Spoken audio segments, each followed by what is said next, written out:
이야기 하나가 세상을 통째로 뒤집어 볼 수 있다면 어떨까요? 그것도 아주 통쾌하게 말이죠. 자, 오늘은요, 이 날카로운 펜 하나로 조선사회의 심장을 정통으로 겨눴던 작가 박지원의 세계로 여러분을 안내하겠습니다. 오늘 이야기 바로 이 질문에서 시작해 볼까 하는데요. 만약에 말이죠. 사회가 가장 낮은 곳에 있다고 여기는 사람들. 어쩌면 우리가 외면하는 그런 사람들에게서 진짜 영웅의 모습을 발견한다면 어떨까요? 이게 바로 작가 박지원이 우리에게 던지는 아주 도발적인 질문입니다. 아니 대체 어떤 시대를 살았길래 이런 생각을 했을까요? 우리가 한번 그 시대로 돌아가 보죠. 때는 바로 18세기 조선입니다.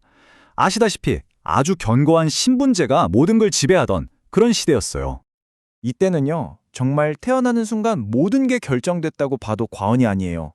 특히 양반이라는 지배계층의 힘은 절대적이었죠. 그들이 정한 규칙, 그들이 말하는 도덕이 곧 법이고 진리였던 그런 세상이었습니다. 상상만 해도 좀 답답하죠. 바로 이런 숨막히는 현실 한가운데서 박지원이 붓을 딱 든 겁니다. 그런데 이 사람 대놓고 이건 잘못됐다 소리치는 대신에 훨씬 더 세련된 방법을 썼어요. 바로 웃음이라는 아주 강력한 무기. 우리가 풍자라고 부르는 거죠. 이 풍자로 사회의 그럴듯한 가면을 하나씩 벗겨내기 시작합니다. 자, 그럼 박지원의 그 칼날 같은 풍자 도대체 어떤 느낌이었을까요? 그의 대표작 중 하나인 호질을 보면 바로 감이 옵니다. 제목부터가 심상치 않죠? 호질. 그러니까 호랑이의 꾸짖음이라니? 호랑이가 누굴 꾸짖는다는 걸까요? 한번 들어보시죠. 여기에 한 사람이 등장합니다. 이름은 북곽 선생. 이 사람은요, 학식도 높고 행동 하나하나가 이야 정말 흠잡을 데가 없어요. 그래서 모든 사람들의 존경을 한 몸에 받는 그야말로 완벽한 선비의 아이콘 같은 인물이죠. 하지만 이 완벽해 보이는 선비의 가면 뒤에는 아주 은밀하고 추악한 비밀이 숨어 있었습니다. 뭐냐고요? 바로 나라에서 정절의 아이콘이라고 열려문까지 세워준 과부랑 남몰래 만나고 있었던 거죠. 와, 정말 겉과 촉이 완전히 다른 사람이죠. 그러던 어느 날 밤이에요. 과부의 아들들한테 들킬까봐 막 허둥지둥 도망치다가 그만 발을 헛디뎌서 똥구덩이에 퉁덩 빠져버립니다. 아, 정말 그가 쌓아올린 높은 명성이 한순간에 말 그대로 시궁창으로 곤두박질 치는 아주 상징적인 장면이죠. 그렇게 똥구덩이 속에서 허우적대고 있는데 그의 앞에 나타난 게 뭘까요? 바로 굶주린 호랑이 한 마리였습니다. 자, 이제 상황이 아주 재밌어졌어요. 똥똥에 빠진 위선적인 학자, 그리고 본능에 충실한 야생의 호랑이. 이 둘 사이에 기막힌 대화가 펼쳐집니다. 호랑이가 이 학자를 딱 보더니 대뜸 이렇게 꾸짖습니다. 뉘히 유학자라는 것들은 입만 열면 아첨 아니면 험담이구나. 호랑이가 보기엔 인간들이 말하는 그 고상한 도덕이니 예인이 하는 것들이 전부 가짜로 보였던 거예요. 아주 정확히 꿰뚫어 본 거죠. 그리고는 한마디 더 하죠. 호랑이는 제 동족을 잡아먹지 않는다. 그런데 너희 인간들은 서로를 속이고 해치지 않느냐? 너희의 잔인함은 어떤 짐승보다 심하다. 큐. 어떠세요? 짐승인 자신들은 배고플 때만 사냥하고 동족끼리는 안 싸우는데 인간들은 끝없는 욕심 때문에 서로를 물어뜯는다는 거예요. 이쯤 되면 진짜 짐승이 누군지 헷갈리기 시작하죠?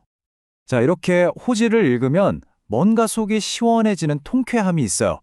그런데요, 박지원의 비판이 항상 이렇게 웃기기만 한 건 아니었습니다.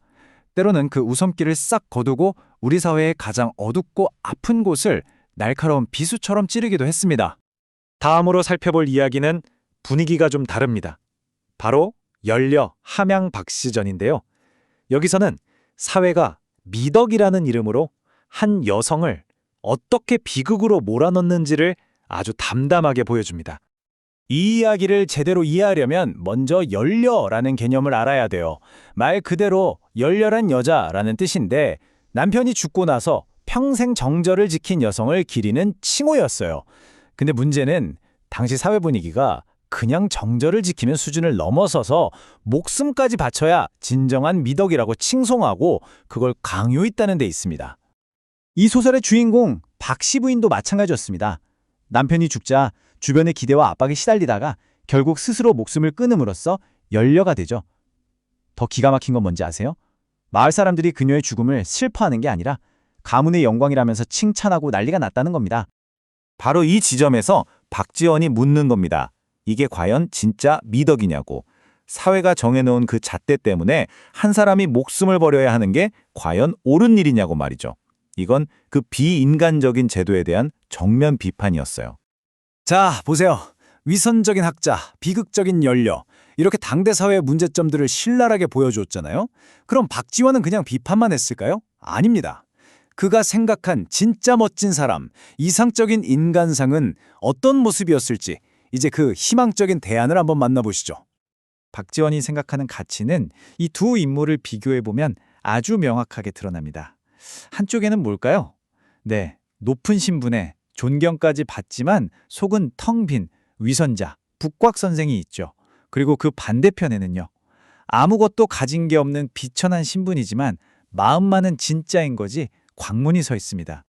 박지원이 우리에게 이런 사람이 진짜 영웅이다 하고 보여주는 인물이 바로 광문자전에 나옵니다. 그리고 놀랍게도 이 사람의 신분은 이야기 처음부터 끝까지 거지입니다. 이름도 광문이고요. 겉모습은 남루한 거지였지만요. 이 사람의 내면은 정말 누구보다 빛났어요. 예를 들면 친구가 억울하게 누명을 쓰니까 자기가 대신 매를 맞아줄 정도로 의리가 넘쳤고요. 길에서 돈을 주우면 주인이 나타날 때까지 하염없이 기다렸다가 꼭 돌려줄 만큼 정직했습니다. 그러니까 시장 사람들이 뭘 받겠어요? 그의 신분이 아니라 그 사람 자체, 그 사람됨을 보고 그를 믿고 따랐던 겁니다. 네, 바로 이게 핵심입니다. 박지원은 광문이라는 인물을 통해서 우리한테 계속 이야기하고 있는 거예요.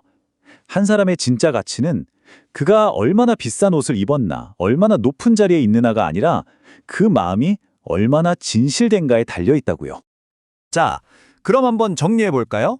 위선적인 학자, 비극적인 희생자, 그리고 진실한 마음을 가진 거지 영웅. 이 세 가지 이야기를 통해서 박지원이 궁극적으로 우리에게 하고 싶었던 말이 무엇이었을까요? 정리해보면 이렇습니다. 먼저 호질에서는 위선적인 학자를 내세워서 지배층의 헛된 권위를 꼬집었고요.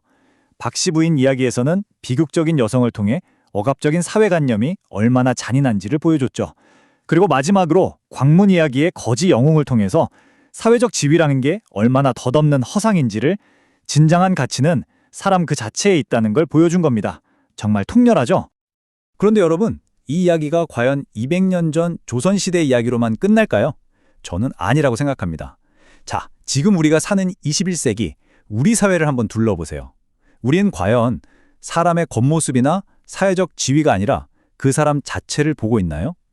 오늘날 우리 사회를 향해 너희는 위선적이야 라고 꾸짖는 호랑이는 과연 누구일까요? 그리고 그 꾸짖음 앞에서 얼굴을 붉혀야 할 오늘날의 북가선생은 혹시 우리 자신은 아닐지 한 번쯤 깊게 생각해 보게 되는 질문인 것 같습니다.